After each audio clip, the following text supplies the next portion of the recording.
It's the Wonkhe Show. We talk the TEF results, Mrs May's money for mental health, senior remuneration and the cost of graduation.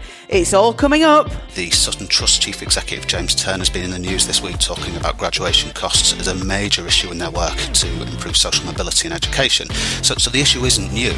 It's a very stark reminder that students' concerns on value for money are real and that their priority for tackling the cost of education.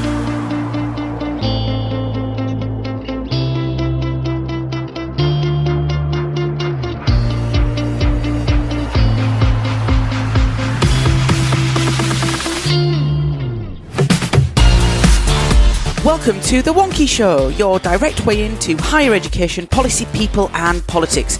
I'm Rachel Firth and here to jog around the streets of higher education policy. As usual, we have three superb guests. In Oxford, we have Rachel Piper, Policy Manager at Student Minds. Rachel, what was your highlight of the week, please? So earlier this week, I went to a roundtable at The Guardian, which was co-hosted with JISC, and it was about the role that technology has to play in student mental health. And that was really exciting. And I think they're going to be sending a write-up about that pretty soon. In York, we have Ben Vulliamy, Chief Executive of the University of York Students' Union. Ben, what was your highlight of the week, please? Hi, the highlight of the week for me has to be the story from the University of Liverpool and Liverpool Guild of Students, where their rent negotiation process resolved to put £3.7 million of rent premiums back into the students' pockets over the next 4 years, and I think that's worth celebrating. In Wonkhe HQ, we have Wonkhe's Associate Editor, Minto Felix.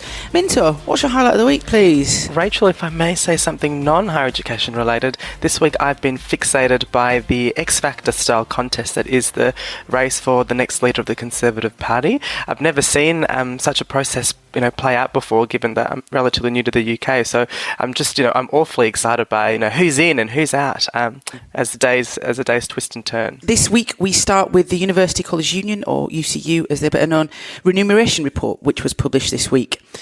This now annual report produced by UCU, and in their words, is designed to shine a light on the arbitrary nature of senior pay and perks in universities and support the union's call for reform. So Minto, what did you make of this report? So, Rachel, UCU have issued a Freedom of Information request to all universities asking a range of questions that relate to their Vice-Chancellor attending remuneration committee meetings, whether meeting minutes of this committee's work are made available.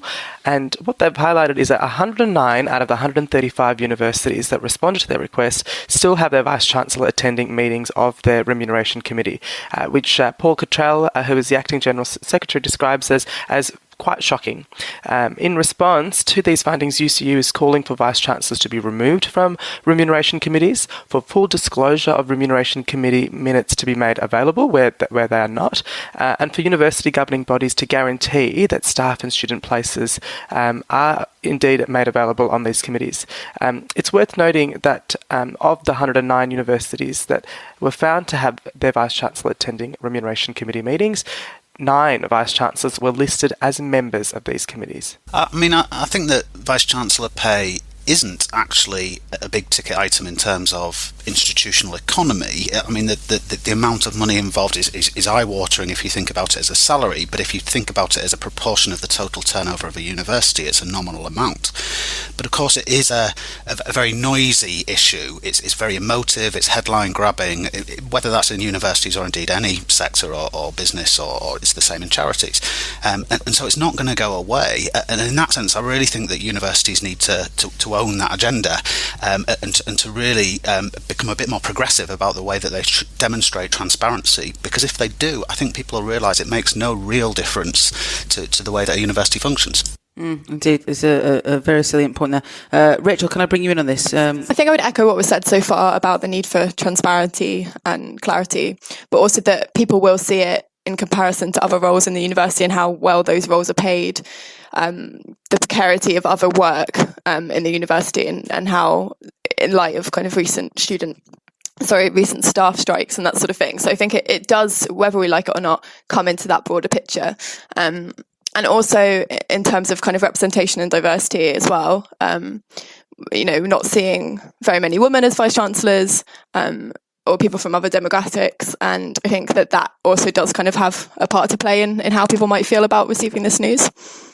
Indeed. If I may, Minto, you're from Australia, relatively new to this the country. The Vice Chancellor pay in Australia is kind of viewed differently. There isn't, every year we get this report, and there, as Ben says, it kind of grabs the headlines. But in Oz, it's slightly different, isn't it? Oh, well, it is and it isn't. I mean, we still, I think, see quite a lot of public scrutiny about Vice-Chancellor pay, just not to the same extent, I don't believe, as is the case here in the UK. So, there's definitely an annual spotlight on Vice-Chancellor pay. But I just want to go back to the headline here of the Vice-Chancellor being in the room and just scratch it a bit, because I think we need to actually move away from a Vice-Chancellor being able to attend a meeting to a discussion that is around what is the best mechanism for governance and monitoring in this space. So if we actually look at the remuneration committees, they meet once or twice a year in most institutions. And they're not just responsible for Vice-Chancellor pay, but they're responsible for setting the pay of most of the senior executives, the people that directly report into the Vice-Chancellor, and anyone that's earning above a certain threshold. They look at severance pay packages in excess of a particular value. They look at equal pay. They look at a number of things, but they only meet once or twice a year, and they typically act on the instruction of the Vice-Chancellor and the Registrar. Now, if they're only meeting once a year, one would argue that actually it's a good thing that a Vice-Chancellor or a senior member of the university is there to provide context and information about the university. But actually, the worrying thing is that it's still probably not enough to critique and actually test and engage with what are some really, really big issues. The other aspect to this issue is actually testing and asking, what are the internal steps, what are the internal controls that are in place before this information about performance pay, etc., comes to the remuneration committee? Because again, you're bringing together a group of very, very important people, but only once or twice a year. So how seriously can they actually look at these issues in the time frame that they have is I think the bigger issue at play here than whether or not a Vice-Chancellor is attending a meeting. Right, let's see who's been blogging for us this week. Hi, my name's Rachel Hawke. I work as Learning Lead for Owlet Education, a communication platform increasing student engagement through great teaching and learning. I've recently written an article called Let's Ensure Students Get the Best Value from Assessment. This article discusses how assessment and feedback are essential to student learning. It explores the many reasons why current assessment practices in higher education are so challenging, namely that criteria, specs and high-stakes accountability measures are constantly in flux, descriptive assessment rubrics are difficult to understand and accurately assess against, and more broadly that workload and capacity of educators, while not the sole fault of assessment, plays a huge role in why educators are so stretched. The biggest challenge is arguably finding sustainable assessment approaches that make the best use of educators' time. The article proposes two key solutions to this. Focus on identifying the purposes of assessment in order to define the most effective assessment approaches, pulling apart formative and summative assessment to support curriculum coherence, curriculum refinement and student ownership, making sure that students are really empowered to respond to feedback. The second is a move away from criteria and reference assessment and towards comparative judgment, and discussing those comparative judgments with students and educators to help make visible the thought processes involved in arriving at academic judgment. Though we've known what good practice in assessment looks like for decades, there's still a lot we can discover about how formative assessment and feedback generates learning. And this article aims to stimulate a conversation about how we can use assessment to ensure students become more engaged in learning, leading to increased retention, improved results, and more effective education. Hello, I'm Sally Brown, and the piece I've just written for Wonkhe is called Let's Value Excellent Assessment Too. I'm a former PVC and somebody who's completely obsessed with getting assessment right, and it seems mad to me that the TEF doesn't include something around assessment. So in my piece, I argue that we ought to be getting universities to include a narrative that covers, for example, training staff in assessment and feedback, the proportion of staff who are external examiners, how recently the assessment framework had been updated, and scholarship that's evidenced through a narrative around publications, academic citizens, and so on. All of this data is readily available, and I think it could really enrich the TEF. Next up, the outgoing Prime Minister, Mrs May, has announced that the Office for Students, or OFS, is to receive £1 million worth of funding for a competition to innovate and find new ways to support mental health at universities and colleges. Rachel, as Policy Manager at Student Minds, it would be great if you can share your thoughts on this one for us. So this move by the outgoing PM does sit within the broader context of her broader thoughts around mental health generally, and B, the Office for Students recently at the beginning of June investing a 6 million funding pot with co-funding of 8.5 million, amounting to a total of 14.5 across 10 different collaborative projects in the mental health space in universities and colleges. So 1 million may seem like a strange sort of drop in the ocean by comparison to that. But it is good to see universities being shown as a specific space that needs investment. And what's also good about her commitments here is that she's looking upstream. She's looking to schools and colleges coming into university. And from Student Mind's perspective, that transition and the work that happens in schools before people come to university would prevent a lot of the difficulties that we see in the university space. However, I think whilst it is across the life courses, and we have actually seen a really positive commitment in the long-term plan in the NHS for a CAM service, so that's a children and adolescents mental health service that goes up to the age of 25 and therefore helps students to not drop off the cliff edge, as it were, from school to university.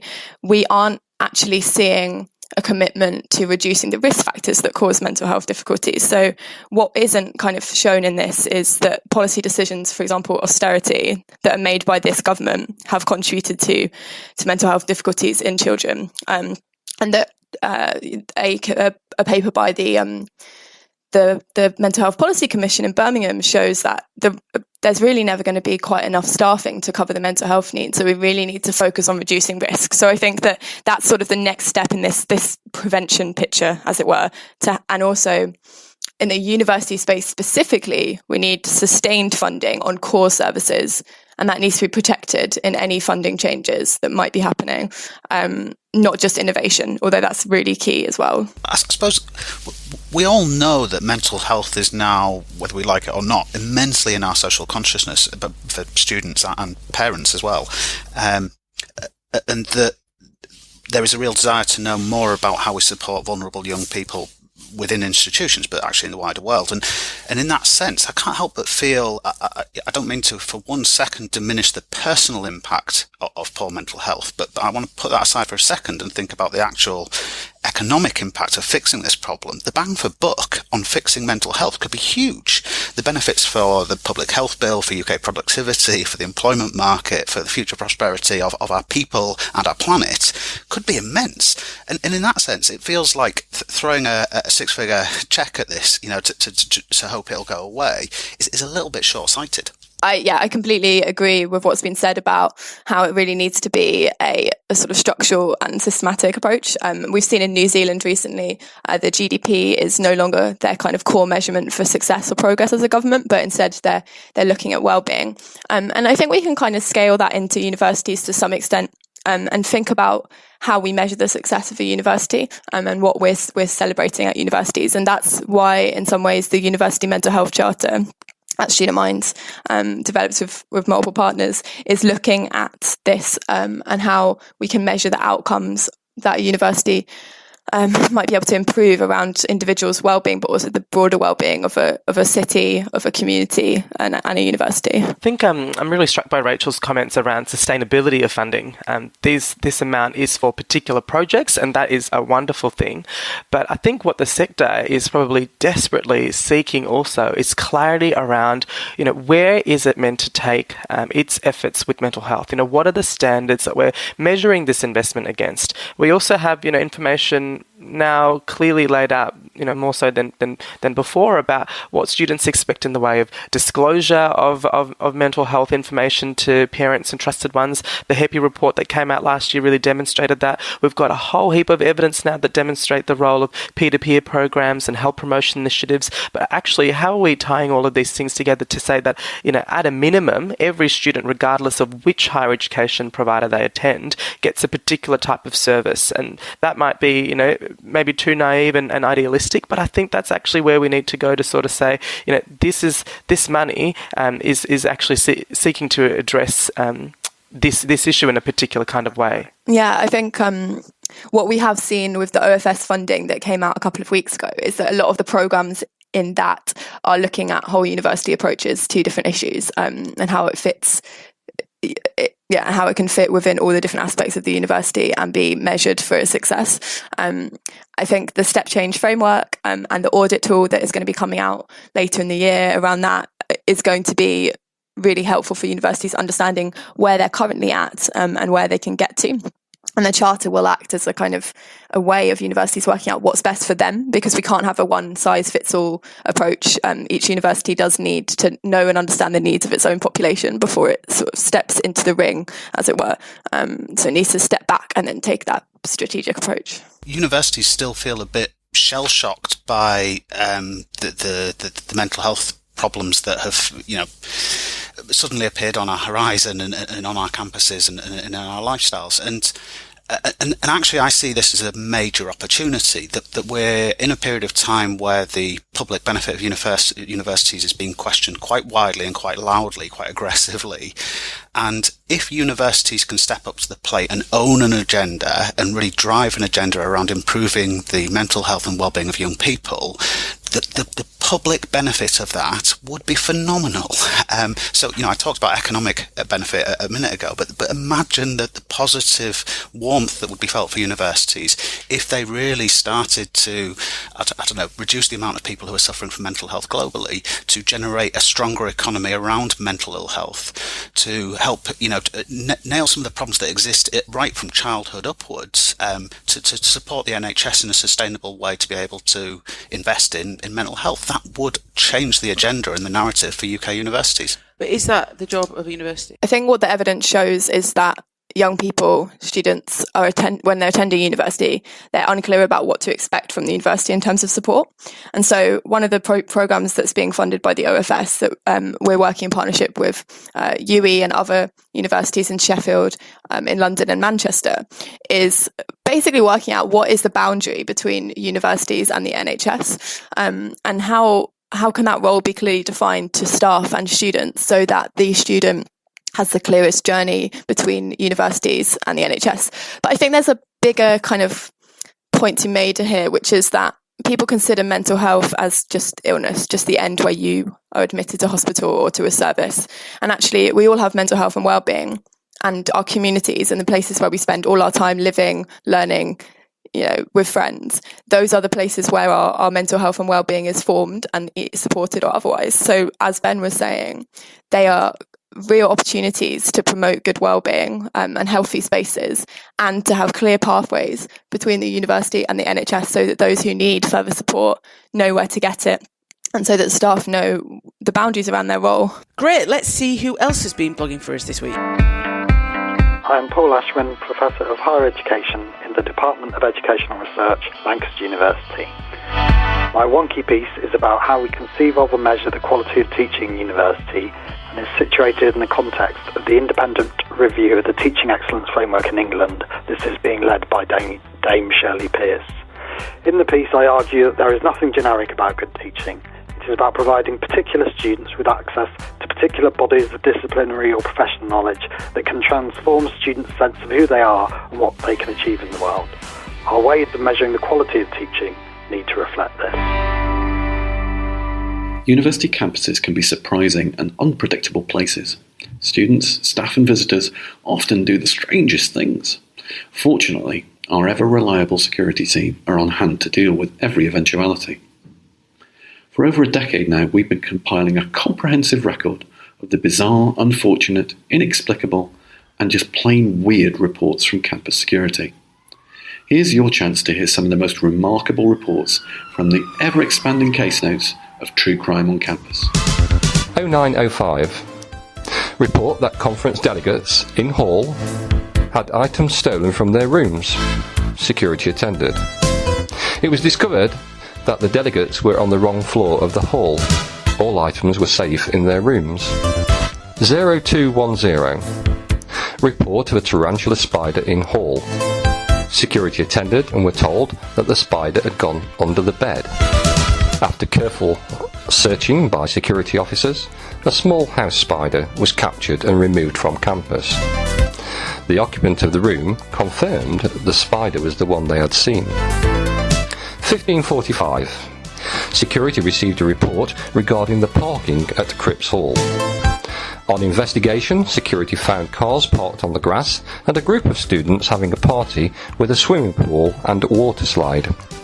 After talking to the group, they said they had got permission from the hall porter to do this. The hall porter was contacted and permission was not given. The students subsequently removed the pool and slide. 0343. A student contacted security control room for advice on how to treat a black eye. Security attended. The student stated that they had been struck in the eye by a flying chicken nugget while in McDonald's in the city. Security checked the eye and gave advice. 0755 and 1323. A male contacted the security control room stating that he had discovered the meaning of life and wanted to speak to a professor in physics. After discussing the matter at length with security, the person's details had been passed on to the police to carry out a welfare check. Next up, we're going to talk about the TEF results. But first, I want to tell you that on the 2nd of July, we'll be hosting Counting the Cost, an event to assess the impact of the Auger Review. Featuring an interview with Philip Auger on the day, we will give you a chance to hear from Team Wonkhe's experts as well as the leading voices from further and higher education. We will be demystifying and digesting all the numbers, such as the reduction in the fee cap, the repayment threshold, and we will look at the impact on the whole post-compulsory education system, whether that's lifelong learning, further and higher education, and how they relate. All of this in the context of a Conservative Party leadership race, an impending spending review, and a demographic upswing on the horizon. So to book your place and to see the full agenda, go to wonkhe.com/events. That's wonkhe.com/events, and we look forward to seeing you all there. Next up, the latest Teaching Excellence and Student Outcomes Framework results are in. Yay! Yes, once again, the comms professional up and down the land are rushing to their local supermarkets for gold balloons to fill the atrium for that perfect Twitter pic. So, Minto, what were the headlines of the TEF outcomes this year? So this is year 4 of the TEF results, and it will be the last one of this particular version, as we know that an independent review looking at TEF, and there's been quite a lot of commentary and critique about the TEF over the years, is nearing completion. So Dame Shirley Pearson and her team are expected to hand down the outcomes of this independent review any time now. But before that happens, we have these results. So as of year 4, we have the information from the OFS that 282 higher education providers are now in receipt of a TEF award. And if you are comparing gold, silver, and bronze, not that we do that, everyone's a winner, of course. But if we are doing that, we have 76 providers with a gold award, 132 silver, and 60 bronze. So it is a bit like the Olympics of higher education, isn't it, Rachel? So the other thing to note here is that compared with last year's assessment, we love a bit of upward movement, downward movement, but compared to last year's assessment, 12 providers have improved upon their award and 4 have moved down. The last point that I want to make is that 14 providers have applied for an award for the first time this year. So that is TEF in 2019. You're got gold, and it would be remiss of me not to mention that. I can confirm I'm sat in an office surrounded by gold balloons right now. Sadly, I suppose I have to, if I'm here representing some student voice, I suppose, given that that's my profession, I have to say that I don't think students care. And I need to be absolutely clear that I'm not suggesting students don't care about teaching excellence. They absolutely do. They feel that that's their investment. That's why they're here. It's just that they lack a strong sense of conviction that the TEF framework actually measures teaching excellence using through their optics, And I think that's something that the TEF is really going to have to think about moving forward, is how it captures, if this is intended to capture the hearts and the minds of a student and or a prospective student market, it's just not doing it. So, Rachel, I think one of the things I really want to highlight is early in the week, Wonkhe produced a great feature, and there's a bunch of really excellent articles online that speak about the TEF in context of teaching, quality teaching in the sector. I think so much of our conversation has been reduced to these measures, but we know that TEF doesn't look at the role of assessment. We know that TEF looks at graduate outcomes and not the true transformation that happens in the classroom because of knowledge and great teaching practice. We also know that actually it's very hard to compare like for like. in TEF. I want to draw on an article that our colleague Jim Dickinson wrote today, actually, that's really worth highlighting. So he says, some of those holding a TEF Bronze Award have fewer students in totality as a provider than some gold holders do in their average business studies lectures. So this means that the level playing field is not there. So I think, it's good to get, a gold, or, maybe it maybe pushes some institutions to strive for more if they got a bronze. But actually, I really still, and I think I'd be echoing many people in the sector who feel that TEF, as it is currently designed, does not do an adequate job of capturing teaching excellence in the higher education space. Mm. Ben, do you agree with that? It doesn't do enough to capture kind of teaching excellence, and should there be more weight put on the kind of the student experience, or indeed more weight on the NSS results, because that's obviously changed and is going to keep changing? Minto much more beautifully said something quite similar to what I was saying. Our students' views that they lack this sense of conviction that the right metrics are being monitored and driven in the current framework. The classic example would be that students do talk about and compare and contrast the amount of teaching hours they get is something they're interested in. I'm not necessarily, and yet there's this stubborn refusal for anyone to talk about that or acknowledge that it's a metric in the minds of students. I'm not sure broader student experience should creep into the TEF. I think that would complicate it further if we're trying to almost broaden out outside of the classroom, as it were, outside of the core academic learning experience, and try and build upon it with wider personal development. I think that might confuse things even further. Mm. I will say this, though. I think one opportunity in a future iteration of TEF, and I think, organisations like Advantage HE have a really important role to play here, is to demonstrate best practice of great teaching excellence, and to have a greater availability of case studies and information available to academics to really look at, whether it be great classroom design or pedagogy or whatever it may be.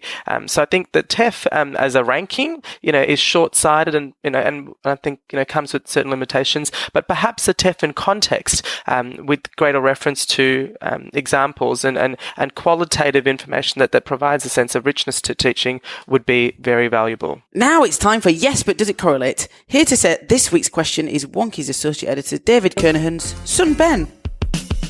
Hi, Ben here. My dad's still away, so here's another correlation question from me. I went to Oxford once and I saw people parking bikes everywhere. I know Oxford there's a lot of research, so I wondered if there was a link between the number of people that do just research in university and nothing else, and the number of places you can leave a bike. There's data on cycle spaces and research only academic staff in HESA, but does it correlate? Rarely have I found a correlation question that I deeply understand, let alone feel like I can answer. But Rachel, I think that this question, given that a number of research-intensive universities are based in London and that a number of academics, I dare say, would catch the tube, maybe walk, train, bus, whatever, I think this measure may not have a correlation attached to it. I feel I'm reporting live from the scene because I'm currently in Oxford and I do cycle, and I have often not been able to lock up my bike outside university buildings because the bike racks are reserved for university staff, but I don't know if they're researchers or not. So I think that's missing from my analysis. But from an ethnographic perspective,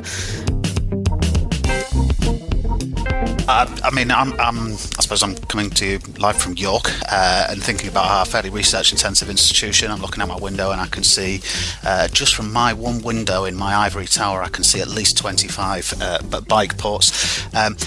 My gut instinct is there probably is a correlation, but not necessarily a cause. And it looks like there is a moderate correlation. R squared is 0.51. It was tested with the number of teaching only academics, but has an R squared of 0.08, which is a bit rubbish. I'm also startled that older universities tend to have more bike spaces than newer ones. Apart from Anglia Ruskin, I can't see anywhere established later than about the 1960s that has more than 2,000 cycle parking spaces. You'd think that maybe thinking about sustainable transport is a new thing, but I guess not. And finally, the student tabloid and my favourite Wednesday afternoon read, The Tab, has ranked universities by how much it costs to graduate. We saw University College London, or UCL, come out on top with a cost of £180. One university, the University of Kent, actually charges graduates to attend their own graduation ceremony. And one university has made it completely free, and that just happens to be the University of York. And Ben, seeing as you are indeed from the University of York Students' Union, why don't you give us your take on this one? Yeah, so this is one league table that we're absolutely delighted to be at the bottom of. Albeit that there will be some concern about the source of the funding for us to provide this free, which in this instance is a short-term arrangement using funds deducted from industrial action, which will be a point of significant contention for many. Before I explain that, though, I guess what I'd say is that the TAB reported on it, but actually it's not a new issue. It's been going on for quite some time. Action on graduation costs was overwhelmingly supported in a policy at NUS conference this year. In Northern Ireland, there's been an investigation by the Competition Regulation Authority into the conduct of gown suppliers. The Sutton Trust Chief Executive, James Turner, has been in the news this week talking about graduation costs as a major issue in their work to improve social mobility in education. So the issue isn't new. It's a very stark reminder that students' concerns on value for money are real, and that their priority for tackling the cost of education is not necessarily dealing with education fee debt, but the actual cost of living while at university, be that public transport, accommodation, food and drink, lab costs, field trips, or in this case, graduation costs. And I guess that graduation costs in particular will feel like a real kick in the teeth for some students, a little bit like the university and the corporate gown providers grabbing their final wedge of my cash before I leave the institution and go and join the wider world. And it strikes me as being a little bit similar to if as an employer I have a long-serving, loyal, hard-working member of my team who having given me their blood, sweat and tears, has now been successful in finding a fantastic new job and they're preparing to leave. And I decide to throw them a party, and I tell them that it's compulsory fancy dress and that they can only buy this type of dress and it's going to cost them 50, 60, 70 pounds, and they've got to pay to come to that party and pay for their gown and pay for their friends to come as well. Oh, and by the way, it's £25 for a bottle of the cheapest champagne available. That's simply not going to wash with people. And so, yes, I'm delighted that York are at the bottom of this league table, but I actually think it's the nub of a much, much wider problem. Indeed, and I think there's another layer to that, if I may add, is that the person who's throwing you your leaving party is going to get a percentage of the cost it's going to of the price you need to pay for hiring your fancy dress outfit, which is another issue. Rachel, can I bring you in on this? Can I just say it is great to have two Rachels on this podcast this week. If anything, we should try and do this more often. But Rachel, can I bring you in on this and your kind of take on this ranking of graduation costs? Yeah, I think it sits within broader concerns that students have about cost of living. We know that from a mental health and wellbeing perspective, studies show so far that fees don't have a significant impact on mental health, but that cost of living absolutely does. And this being your transition out of university as well, quite a time of change can often be a risk to one's mental health. So I don't really want to, make the correlation a cause here and say that, this cost is going to cause a mental health problem. I don't think that's the case, but I do think that it sits within a broader picture of students kind of having to spend too much money and those costs not being made clear from the start so students can save, and the kind of uncertainty and difficulty that comes with that. So I think it's about being transparent, being clear, having bursaries, and doing it in a not-for-profit way where possible. Just at a very personal level, I think when we think about the value of a university to an individual, there are a few moments that probably really stand out for a person. When they start, the people they meet, maybe a little bit of what they learn, but the achievement of finishing, the achievement of graduating, it is a reward. It is an absolute moment for celebration, and I think to reduce that, to take away that experience with a fee, though it may feel like it's a trivial cost, actually in the context of what the value of a university can represent to a person is, I think, such a slap in the face. And if we're really concerned about making money, there are so many other ways to package that that money up that doesn't need to be that final whack before you leave. We should be doing the absolute opposite. We should be not just opening the cheapest bottle of champagne, but, all of the champagne, because what students have done by undertaking and completing their university study is of huge significance, and fees have no place in that moment. Ben, I want to bring you back in on this, but I also just want to ask you, if I may, about the nature of your graduation being free for your students up in York, which was actually funded by the university's savings made by the strikes, I believe, which I thought was quite interesting. It'd be just interesting to get your quick kind of take on that, because I imagine that's quite a bone of contention on your campus. It is. It's not solely funded by that. So, a lot of our students, a bit like Minto was saying, that they want the ceremonial stuff, and they've asked a number of times why we hold our graduation ceremonies on our campus rather than, going to the Minster or something. And one of the reasons is that we want to, we are a campus institution. And actually, it's cheaper for us to bring the students and their families back to the very heart of where they've been learning and to celebrate here. So that's something, to some extent, we've built into our history, that we don't want to pay an additional premium and pass it on to our students in order to go off-site to an expensive gold-plated historic building. Similarly, the Students' Union, in agreement with the university, provide a free photography option from a non-professional photographer, as well as a paid-for professional photography option. So these are things that we've built in over time, responding directly to students' concerns about the cost of graduating. The graduation gowns is a short-term arrangement. The university has been absolutely clear that it's for this summer only. And that the funding does come from withheld funds from strike action. There was a rumour going around that there were going to be labels printed and attached to those graduation gowns that say that they were sponsored by UCU. Whether that proves to be true or not, I don't quite know. But yeah, that's a really emotive issue for students and for staff. It'll be fascinating to see how that's acknowledged. And I don't know, will it change the discussion of the student after at the end of their graduation ceremony, when they go to celebrate with their academics and the people who've supported them throughout their course in some kind of departmental soiree? Will they acknowledge that actually their staff didn't just contribute to their learning and teaching, they directly contributed to the cost of their gown? So that is about it for this week. Remember to delve deeper into anything we've discussed today. You'll find links in the show notes, and don't forget you can subscribe to the podcast automatically. Just search for The Wonkhe Show via iTunes or your favourite Android podcast directory. Or you can find the feed that you need on wonkhe.com/podcast. And if you fancy appearing as a guest on The Wonkhe Show, do drop us an email on team@wonkhe.com and we'll be in touch. So thanks to Rachel and to Ben and to Minto and to everyone at Team Wonkhe for making this happen. And until next week, stay gold.